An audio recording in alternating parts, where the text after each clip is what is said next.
Nós vamos tentando falar sobre o nosso tema, o tema do mês da família. Nós vamos falar sobre famílias firmadas no compromisso com Deus. Daí nós vamos avançar, famílias firmadas no compromisso com Deus. Nós vamos ler o texto que vai ser projetado na NVI, você acompanha em sua Bíblia ou acompanha ali o texto, diz assim: quanto a você, Paulo diz a Timóteo, quanto a você, porém, permaneça nas coisas que aprendeu e das quais tem convicção, pois você sabe de quem o aprendeu, porque desde criança você conhece as sagradas letras, que são capazes de torná-lo sábio para a salvação mediante a fé em Cristo Jesus. Toda a Escritura é inspirada por Deus e útil para o ensino, para a repreensão, para a correção e para a instrução na justiça, para que o homem de Deus seja apto e plenamente preparado para toda boa obra. Amém, irmãos? Texto fabuloso. Paulo, ele teve uma influência na igreja muito valiosa, por isso nós temos a maioria das cartas, são cartas paulinas. Paulo escreve para Timóteo, e ele escreveu para muitas igrejas especificamente, mas escreve para Timóteo, um jovem pastor, como escreveu para Tito.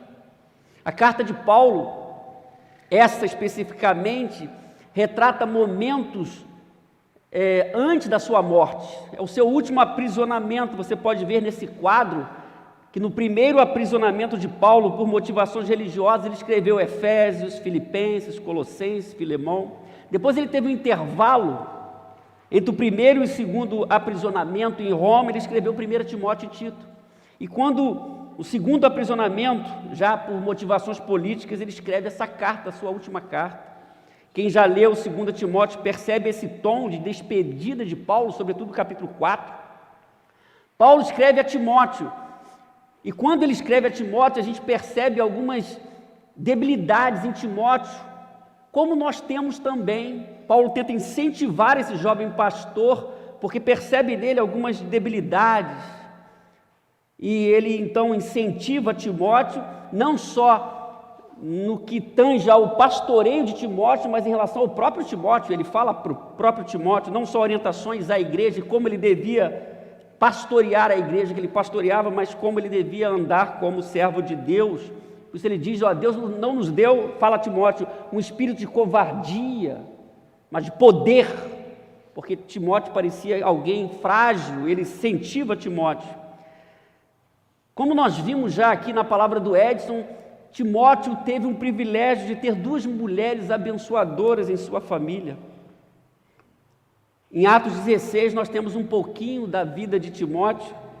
Na segunda viagem missionária, diz assim o texto: chegou a Derbe e depois a Listra, onde vivia um discípulo chamado Timóteo. Sua mãe era uma judia convertida e o pai era grego. Olha só. No texto que já foi lido aqui, 2 Timóteo 1,5, diz, Paulo escrevendo a Timóteo: recordo-me da sua fé não fingida. Eu gosto muito desse texto. Recordo-me da sua fé não fingida, que primeiro habitou em sua avó Lóide. Quer dizer, Lóide também tinha uma fé não fingida, uma fé autêntica. E também sua mãe Eunice. E ele diz: estou convencido de que também habita em você. Que bonito isso. Eu estou convencido, não tenho dúvidas, que habita, que você tem essa fé autêntica, não fingida. Por isso, meus irmãos, Timóteo teve esse privilégio, não só de Paulo, mas em casa, Lóide e Eunice. O verso que nós lemos, retomando o texto propriamente dito, o verso 14 diz: quanto a você, porém, Paulo diz a Timóteo, permaneça nas coisas que aprendeu e das quais tem convicção, pois você sabe de quem o aprendeu. Então nós podemos pensar nas pessoas que tiveram influência na vida de Timóteo.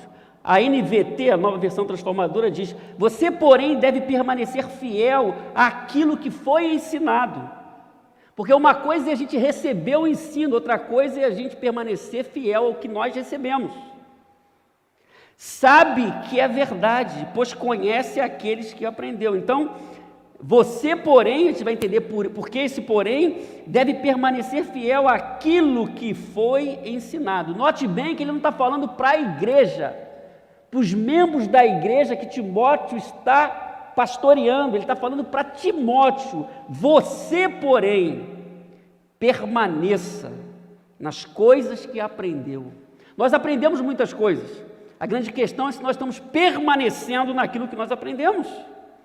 Quanto a você, porém, porque o contexto do verso 13, então há um contexto aqui, há uma dinâmica do verso 13 não lido para o 14, o 13 diz assim, mostrando esse contraste, né? Contudo, Paulo diz, os perversos e impostores irão de mal a pior, enganando e sendo enganados. Ele está mostrando esse contexto aqui.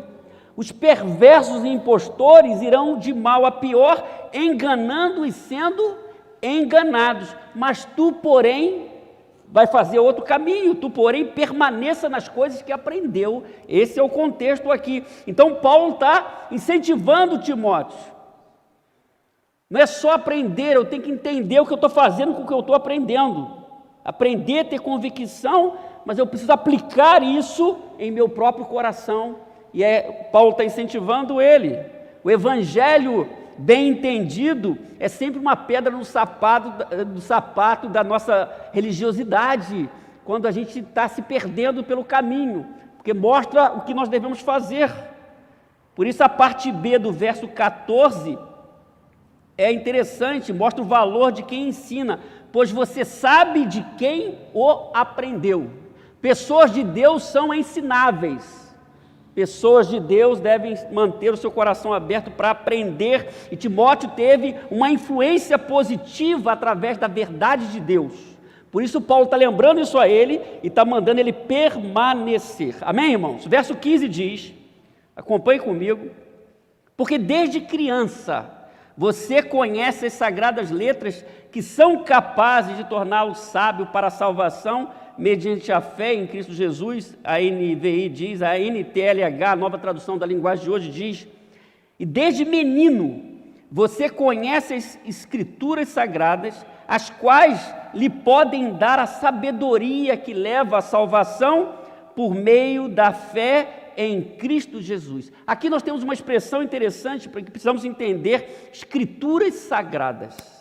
Escrituras sagradas é o conceito que a gente precisa entender, significa uma coleção de livros inspirados, que Paulo reconhece e que Timóteo foi ensinado. Ele está falando no primeiro momento em relação à Bíblia daquele tempo, que era o Antigo Testamento, mas quando lemos 2 Pedro 3,18, 3,16, Pedro comenta que o texto de Paulo também é reconhecido como Escritura. Quando nós temos toda a Escritura, toda a revelação de Deus, nós entendemos que toda essa revelação é Escritura sagrada. Por isso o verso 16 começa falando sobre isso. Toda a Escritura é inspirada por Deus. Repita comigo. Toda a Escritura é inspirada por Deus. Então, esse termo que aparece aí é soprada por Deus, que nós temos na língua portuguesa, inspirada por Deus. Então fica claro na cabeça de Paulo que a escritura que ele fala tem origem divina, não origem humana. As pessoas foram capacitadas, mas ela veio de Deus. Alguns teólogos dizem, estudiosos, da mesma forma que o homem foi criado e sofreu o sopro de Deus, de vida, o fôlego de vida, a palavra de Deus também teve esse processo, ela foi soprada por Deus. Essa é a ideia que nós temos aqui, de escritura inspirada por Deus. Nós reconhecemos a palavra e toda a escritura como inspirada por Deus. Agora, meus irmãos, no mundo de hoje, que as pessoas estão questionando a existência de Deus, nós devemos reafirmar que a palavra veio de Deus, a escritura veio de Deus, e toda a escritura é inspirada por Deus. Nós vivemos num mundo com uma pregação, num ateísmo novo muito forte, nosso mundo pós-moderno, e Paulo está dizendo que toda a escritura, ele não está discutindo a existência de Deus, ele está falando que toda a escritura é inspirada por Deus. Da mesma forma que Gênesis começa não questionando, mas ele começa dizendo, Deus começou tudo, no princípio Deus, não se questiona a existência de Deus, diz que Ele começa tudo, no princípio Deus criou o céu e a terra. Por isso, meus irmãos, como servos de Deus, a nossa relação com a palavra de Deus tem que ser profunda e tem que ser entendida. Como Paulo fala de escritura e fala de inspiração, nós devemos pensar juntamente com inspiração dois termos. Primeiro é revelação nesse quadro.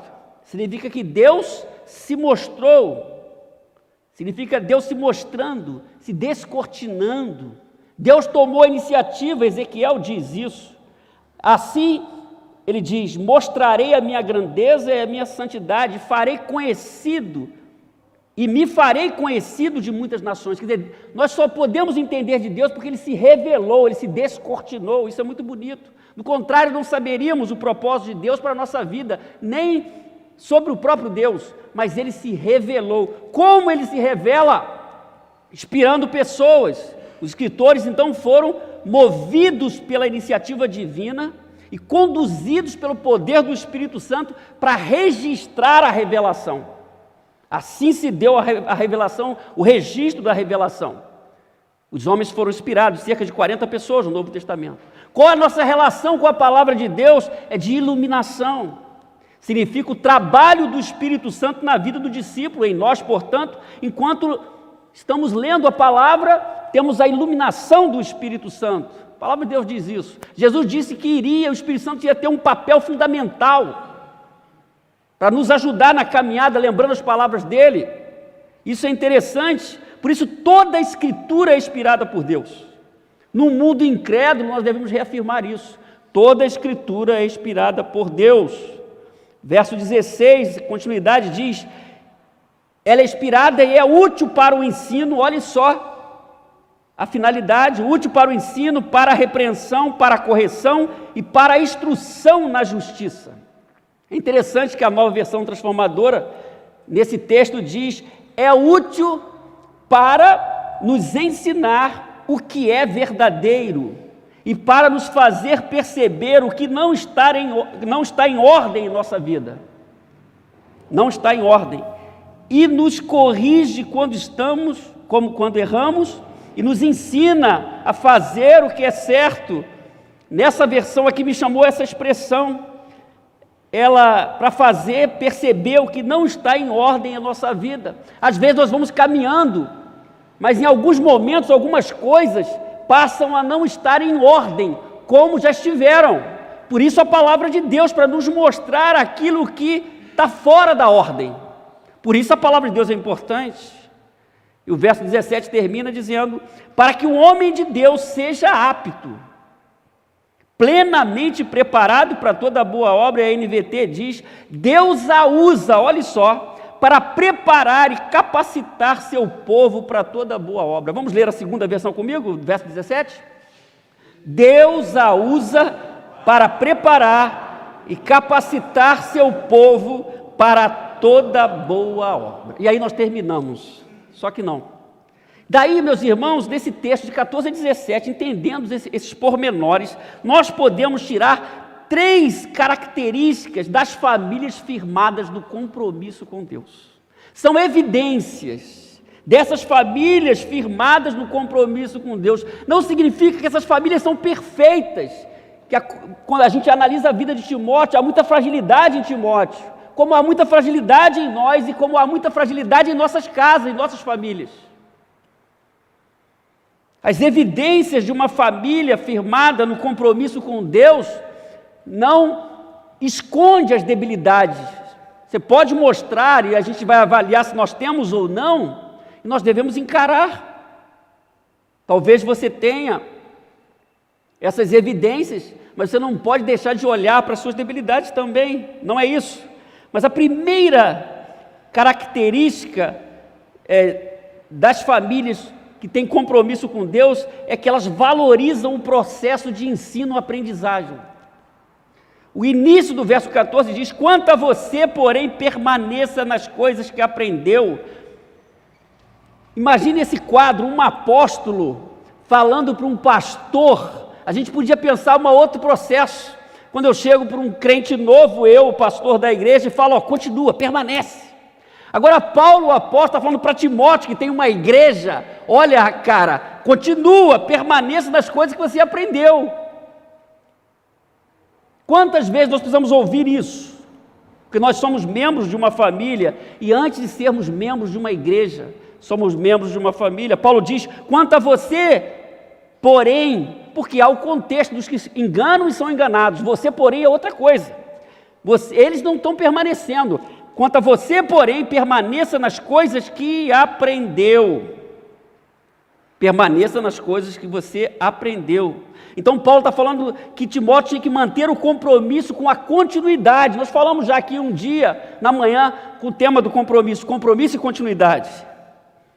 E homens e mulheres de Deus, meus irmãos, homens e mulheres de Deus, Deus usa essas pessoas sempre para nos incentivar a continuar a seguir em frente. Amém?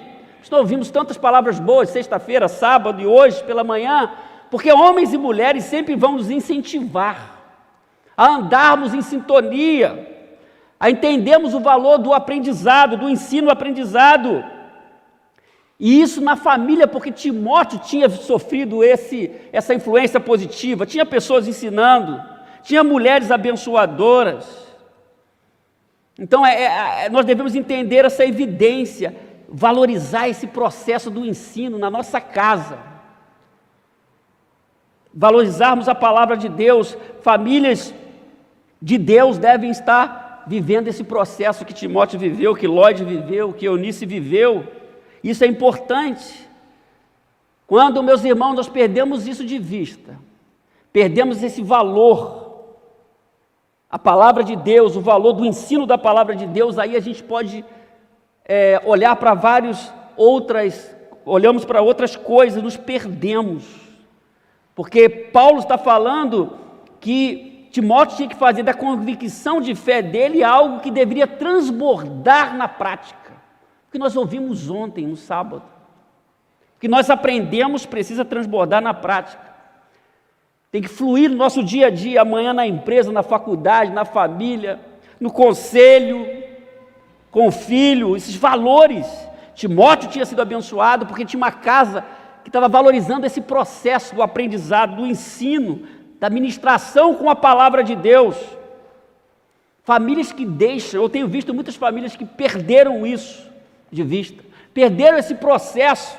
Há muita coisa sendo acolhida no coração e sendo transmitida ali que não tem a ver com a palavra de Deus, perderam esse processo de ensino-aprendizagem a partir dos valores do reino de Deus. E quando elas perdem esse processo, elas começam a olhar para trás, olhar para outras coisas, elas se perdem no caminho, essa família começa a se comprometer. Quando olhamos as famílias que estavam no deserto, que Deus arrancou com o poder do Egito, num dado momento, elas começaram a olhar para trás, mesmo depois de ter experimentado os milagres que experimentaram. Olharam para o Egito com saudade. Olharam para o Egito com saudade. E quando elas começaram a olhar para o Egito com saudade, elas terminaram fazendo um bezerro de ouro. Elas começaram a erguer outros altares que estavam afrontando Deus. Por isso, quando Moisés chega, algo tremendo acontece, é uma separação dos fiéis ali. Porque quando a gente perde isso de vista, os valores da palavra de Deus, o valor do ensino, no ambiente mais chegado da família, a gente começa a olhar para trás. E ao olhar para trás, a gente vai criando, ou começa a criar outras coisas para substituir Deus. Tem muitas famílias que começaram com Deus, começaram no ensino-aprendizagem, a partir da palavra, e se esqueceram, e se perderam. Isso pode acontecer, isso pode acontecer. Por isso que famílias firmadas no compromisso, elas vivem esse processo. Elas estão ensinando, elas estão aprendendo, elas estão ensinando e aprendendo, estão vendo pessoas abençoadas ministrando. O que você está aprendendo? Isso é importante a gente responder. É o que Paulo está mostrando para a gente aqui, permanecer focado. Permanece naquilo que você aprendeu. Ele diz no verso 14 e 15, pois você sabe de quem o aprendeu, quem ensinou. porque desde de criança você conhece as Sagradas Letras, desde criança Timóteo teve esse privilégio, que são capazes de torná-lo sábio. Então, famílias que valorizam a palavra de Deus, elas são ensináveis, elas estão sempre aprendendo e ensinando.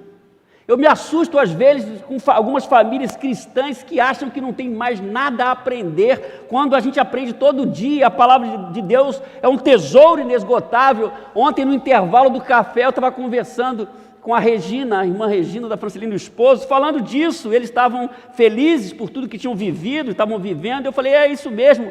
Paulo diz que neles estão escondidos todos os tesouros da sabedoria e do conhecimento. Nele, em Jesus, estão escondidos tesouros. Mas o pessoal está procurando tanto tesouro por aí. Nele estão escondidos todos os tesouros. Se você quer coisa boa, você pode cavar, você vai encontrar em Jesus, ou a partir de Jesus, da palavra de Jesus. Nele estão escondidos todos os tesouros da sabedoria e do conhecimento. Essa é a nossa relação que nós devemos ter com a palavra, esse ensino que transforma.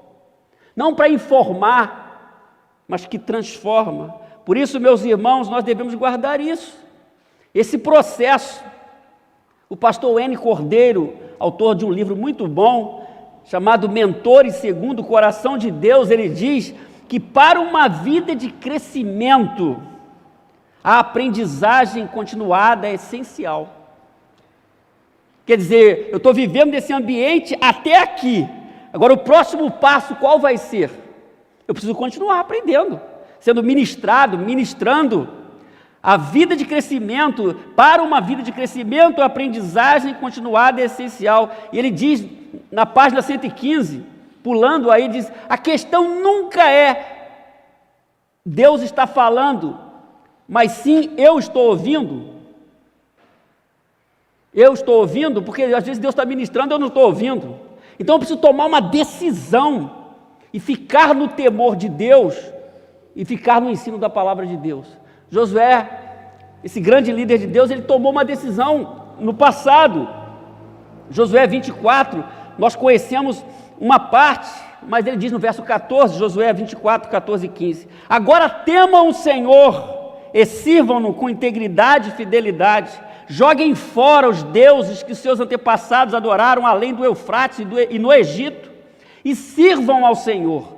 Se porém não agrada a vocês servir ao Senhor, porque às vezes a gente está percebendo que algumas famílias que, embora tenham começado na fé, elas não estão mais felizes em servir ao Senhor.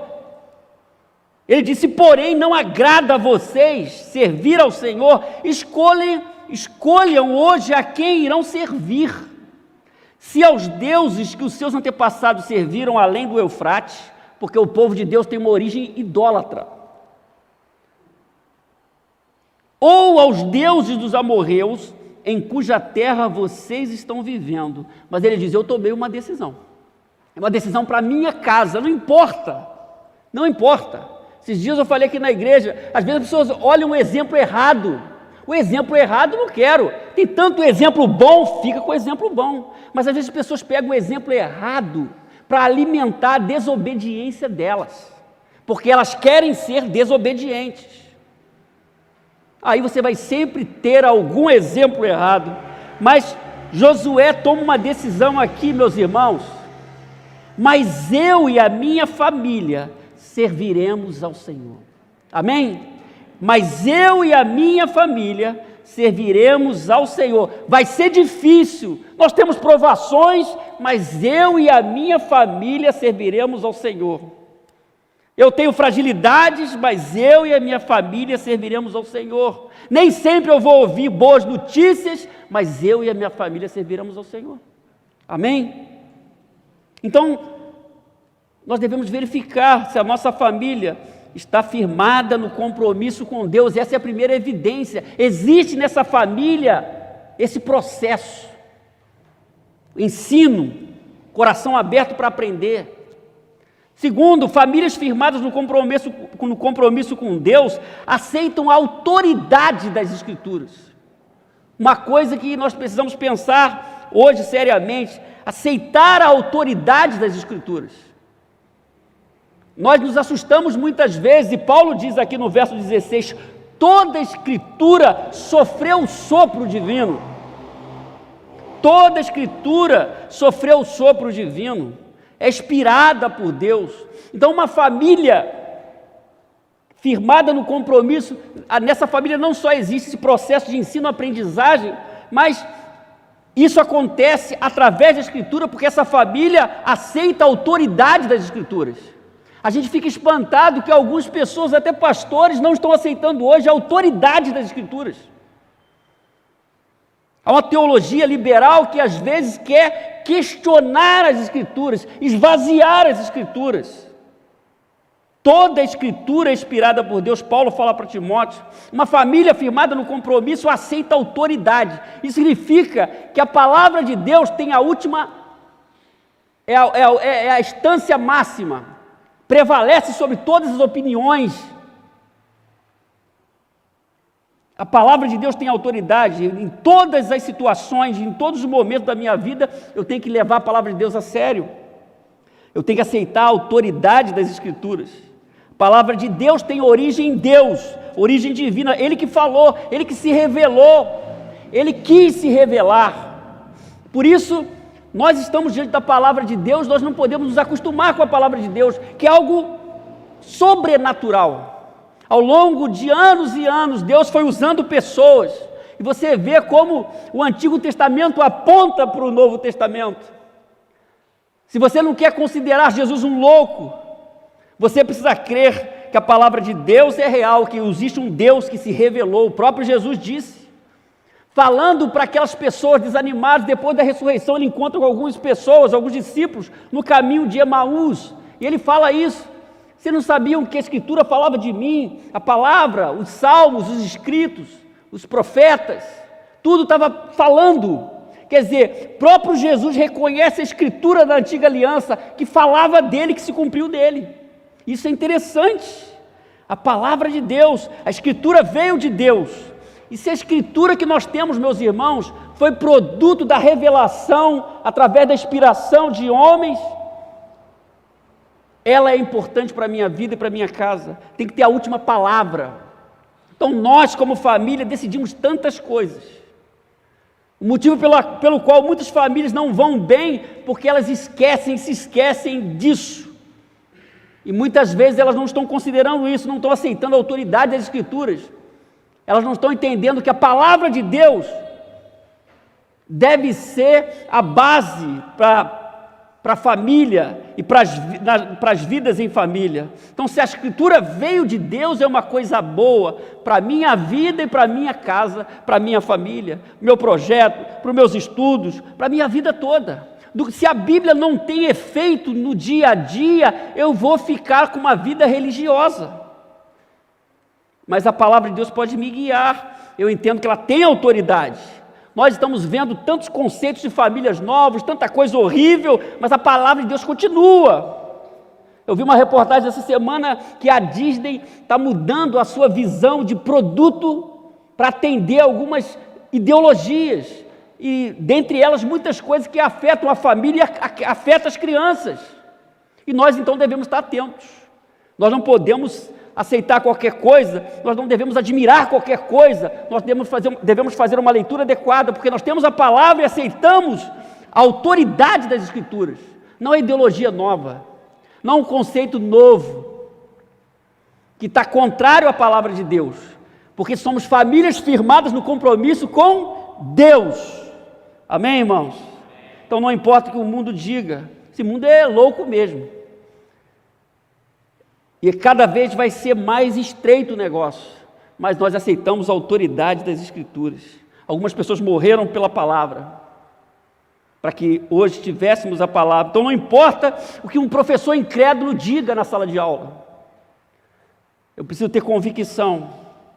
Não importa o que ninguém diga, a palavra de Deus, se não tiver em harmonia com a palavra de Deus, é permanecer levando a sério a autoridade da palavra de Deus que Paulo queria para Timóteo como pastor. Aqui mesmo em 2 Timóteo 3, 1, 4, no início do capítulo 3, saiba disso, Paulo diz, nos últimos dias sobrevirão tempos terríveis. Nós não estamos vivendo tempos terríveis? Porque a ideia de últimos dias é uma ideia que começa no Novo Testamento. Então nós estamos vivendo os últimos dias, nesse caso, biblicamente falando. Saiba disso, nos últimos dias sobrevirão tempos terríveis.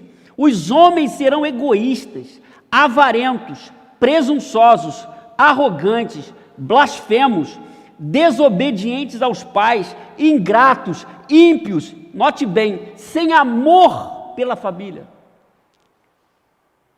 irreconciliáveis, caluniadores, sem domínio próprio, cruéis, inimigos do bem, traidores, precipitados, soberbos, mais amantes dos prazeres do que amigo de Deus, tendo aparência de piedade, mas negando o seu poder. E Paulo diz a Timóteo, um conselho de apóstolo para o pastor, porque é bom a gente entender que o Novo Testamento, ele é estabelecido pelos apóstolos, o ensino, tendo Jesus como pedra principal, e os apóstolos passam o processo de ensino para os pastores, e ele termina, afaste-se desses também, afaste-se desses também, marca aí a sua posição. Olha só que tanta coisa, eu destaquei sem amor pela família, mas nós estamos na palavra de Deus, nós aceitamos a autoridade da palavra de Deus, nós levamos sério a palavra de Deus, porque sabemos que ela vai nos abençoar, é que nós temos aprendido aqui nessa conferência também. Então nós vivemos uma sociedade, meus irmãos, que está doente mesmo, que muitas dessas coisas, todas essas coisas que Paulo anunciou há tempos atrás, está acontecendo, e começou a acontecer naquele tempo, e está acontecendo até hoje. Essa sociedade que está distante da autoridade da palavra. Agora é estranho, muitas vezes nós vemos famílias supostamente de Deus, que estão deixando de aceitar a autoridade das Escrituras. E vai tomando a forma do mundo. Paulo diz, não tomeis a forma do mundo, não entre nesse esquema do mundo.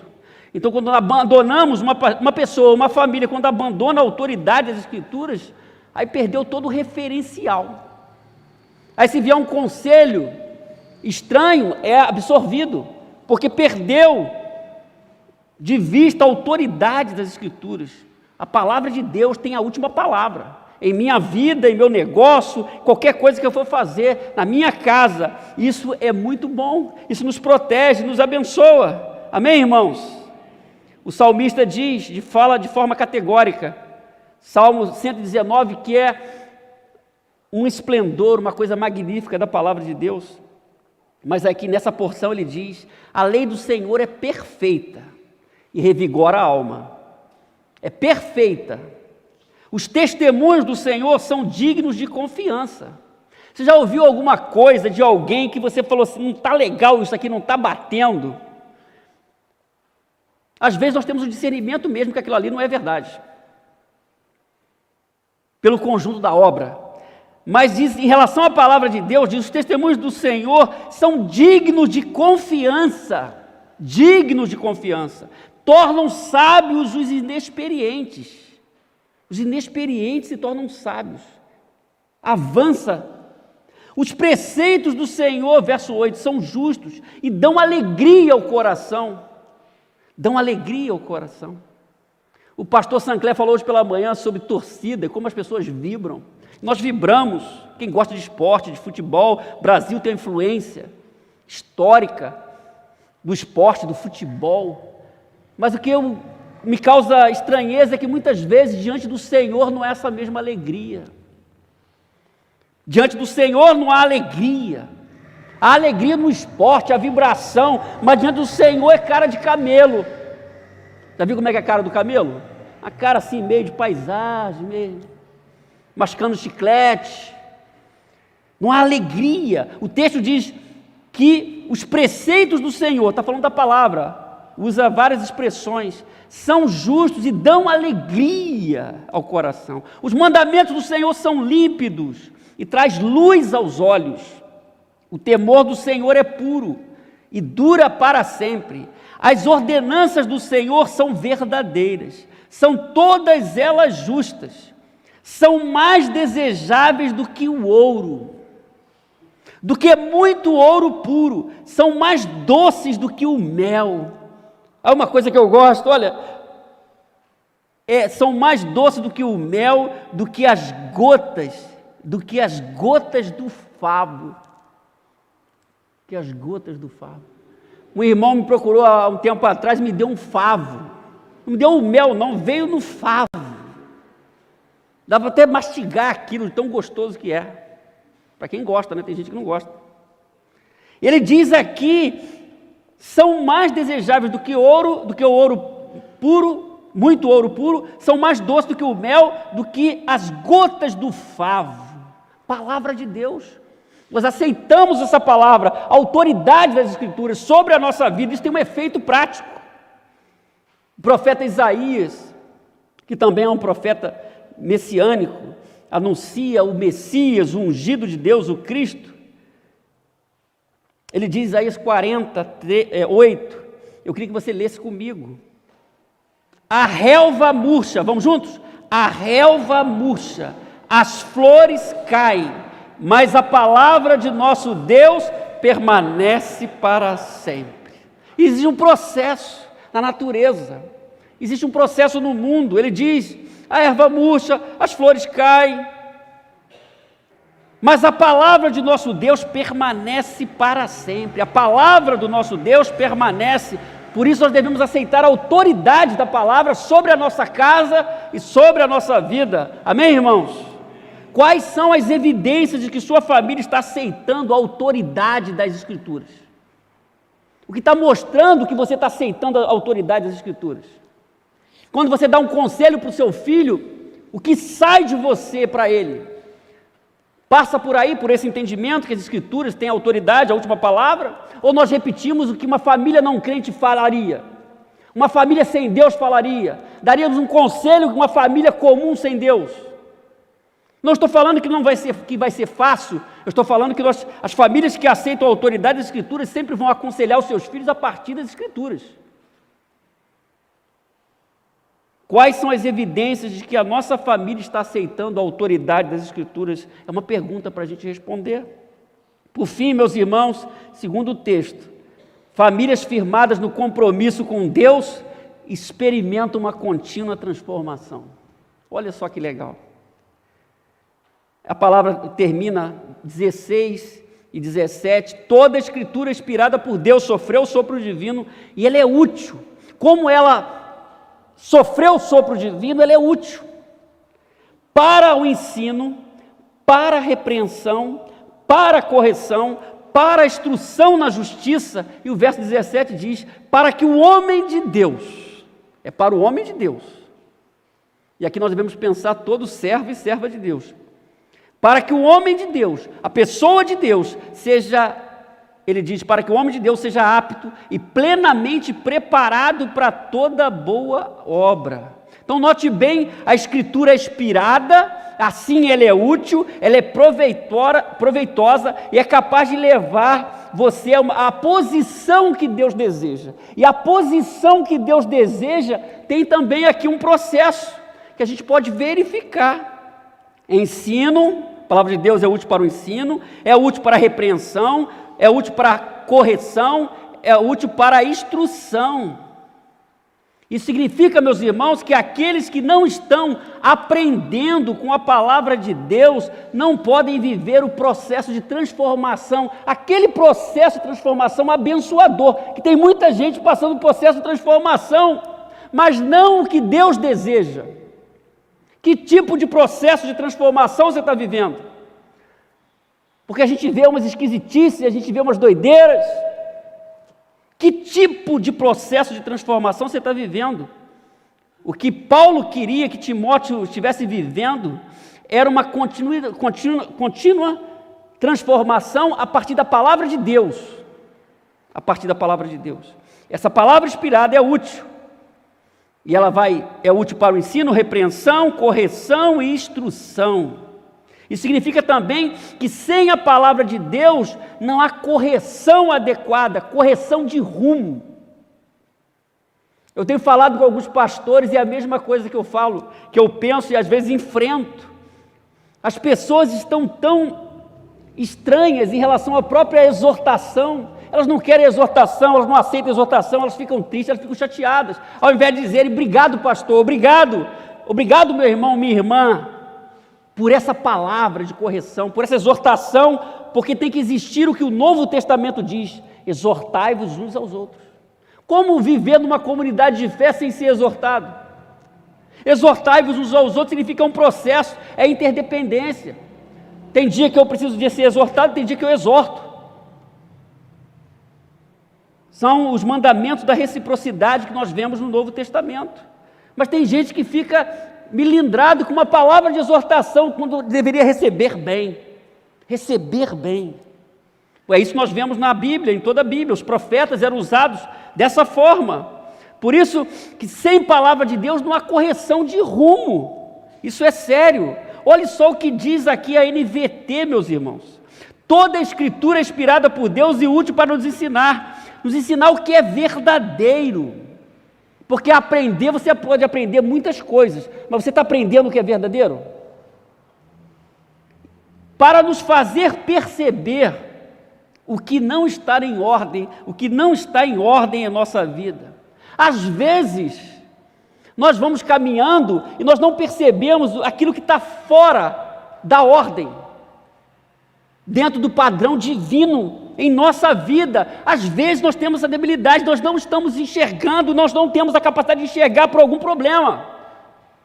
E Deus usa uma pessoa para nos mostrar que de repente o nosso procedimento não está legal, para a gente perceber o que está fora da ordem.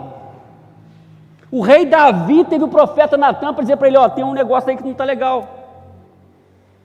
Paulo incentivou Timóteo, e tantos servos de Deus tiveram uma influência com outras pessoas, na vida de outras pessoas, no que tange a isso, especificamente. Então a palavra é inspirada e nos faz perceber o que não está em ordem em nossa vida, e nos corrige quando erramos, e nos ensina a fazer o que é certo. A grande pergunta que nós devemos responder é, o que nós estamos nos tornando? Eu gosto dessa pergunta. O que eu estou me tornando ao longo dos anos? Isso é importante. Isso é importante para Deus que está investindo em minha vida. Deus está investindo em você. O que eu estou me tornando? E daí, o que a minha família está se tornando? O que a minha família está se tornando? Como discípulos de Cristo, meus irmãos, e como famílias de Deus, nós precisamos de uma contínua transformação. Agora, se eu olho para mim e eu penso que está tudo bem, eu rechaço qualquer exortação, quando Deus usa uma pessoa, eu fico chateado ao invés de ficar quebrantado, como é que eu vou ter contínua transformação? Se todos nós precisamos de contínua transformação dentro do plano divino, nós precisamos. Deus usa pessoas de formas extraordinárias para abençoar a nossa vida. Como nós fomos abençoados nesses dias, Deus usou pessoas. Todos nós precisamos disso. Por isso, quando verificamos no que estamos nos transformando, nós descobrimos aquilo que está sendo a nossa prioridade na jornada da fé e na jornada da vida. Porque aquilo que nós estamos abraçando como prioridade vai nos ajudar ou não na transformação que Deus deseja fazer em nossa vida. Então, se eu abraço, eu sou membro de igreja, mas eu não estou levando a palavra de Deus a sério, aceitando a autoridade das Escrituras, como é que vai ter esse processo de transformação em minha vida se a palavra de Deus faz isso? Me corrige, me ensina, mostra o que está errado. E o verso 17 Deus diz, termina aqui, Paulo diz a Timóteo, Deus está falando através de Paulo, Deus a usa para preparar e capacitar o seu povo para toda boa obra. Então, se você quer ser preparado, você quer ser abençoado, você e a sua casa, você tem que aceitar a autoridade das Escrituras. Deus usa a palavra, Deus usa para preparar e capacitar o seu povo. E aí tem a transformação. Você vai de um estágio a outro de maturidade e há espaço para crescer, mais espaço. A gente fica muito triste de ver pessoas que desistiram do seu crescimento espiritual. jogaram a toalha. Isso não significa que não há mais oportunidade para mudar o quadro, porque às vezes nós temos um acusador que a gente quer que a gente olhe para o ontem, porque não está dando certo, porque não deu certo, mas o próximo passo é importante. Deus falou isso comigo, o próximo passo é importante. Ontem talvez foi um passo errado, mas o próximo passo é o futuro, e Deus está nos chamando para as coisas dEle, maravilhosas dEle, deslumbrantes dEle, mesmo que o passado não foi bom, mas o próximo passo pode ser um passo de obediência, para a minha vida e para a minha família, e para a minha casa. O próximo passo é importante. Se eu entendo a Escritura, entendo que ela tem autoridade, que ela transforma, que ela pode me ensinar a corrigir, ela me prepara e me capacita. Mas se o diabo está mandando você olhar para trás, Deus está mandando você olhar para frente, porque Ele vai tratar, e aí o próximo passo vai ser abençoador, se você toma essa decisão.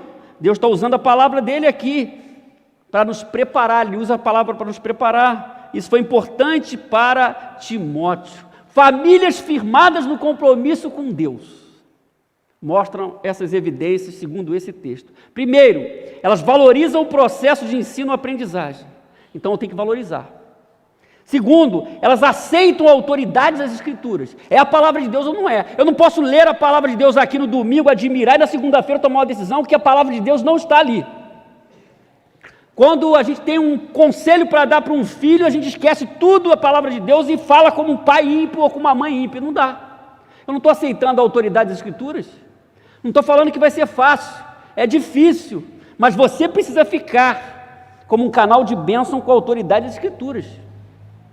Porque as Escrituras que podem mudar o seu filho, a sua filha, a sua casa, a sua esposa, o seu marido. Então, é a segunda evidência. Aceitam a autoridade das Escrituras. E 3, experimentam uma contínua transformação. Então note bem, quando uma família vive o processo de Deus, estão abertas, estão aprendendo, tendo a Escritura como base, naturalmente elas desfrutam de um movimento de Deus, de uma transformação. E isso vai trazer resultados abençoadores. Nós precisamos, já nós falamos aqui nesse culto, sem palavra de Deus não dá. Beto orou aqui e falou sobre isso, sem palavra de Deus não dá.